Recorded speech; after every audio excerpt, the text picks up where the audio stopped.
Freude,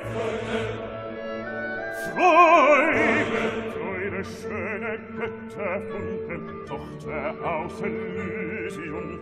Wir betreten volle Klumpen willig schnell dein Heiligtum.